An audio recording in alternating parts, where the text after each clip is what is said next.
लेकिन एक सेकंड এই রেল স্টেশন যাবি? না না যাবো না, আমার টুকটুকিতে চার্জ কম আছে। আরে তুই চল না, রাস্তা থেকে চার্জ দিনিস। ঠিক আছে বসো, 400 টাকা লাগবে কিন্তু। 400 টাকা? 200 টাকায় ক্যাব বুক করে চলে যাবো আমি। তাহলে যাও না ক্যাব বুক করে। আরে ফালতু তো ঝামেলা করিস না, 300 টাকা দিচ্ছি চল। আমি তো 400 টাকাই নেবো, বসলে বসো নালে ক্যাব বুক করে চলে যাও। ফালতু ফালতু এত ঝামেলা করছিস কেন? গেলে পরে চল, নালে পরিষ্কার বলে আমি যাবো। रुको जरा सबर करो। দাদা স্টেশন যাবে? হ্যাঁ যাবো। কত টাকা করে ভাড়া? 200 টাকা। বসো ওই জায়গা। আচ্ছা চলো। হ্যাঁ এতক্ষণ আমাকে 400 টাকা বলছিস, আর ও আসলো ওকে 200 টাকা। দিদি এতক্ষণ আমাকে 400 টাকা বলছে, আর তুমি আসলে তোমার বলে 200 টাকা। কি রে, কি নাটক শুরু করেছিস তুই এসব? প্রথমে তুমি আমারে কি বলে ডাকলে?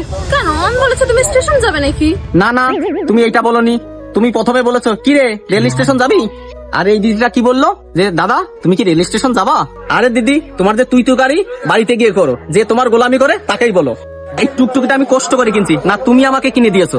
আমি কষ্ট করে টুকটুকি চালাই আর খাই, আমি কারো গোলামি করে খাই না। তোমার যে তুই তো গাড়ি না, অন্য জায়গা যেয়ে করো, আর অন্য টুকটুকি দেখে এখান থেকে দফা হও, ঠিক আছে?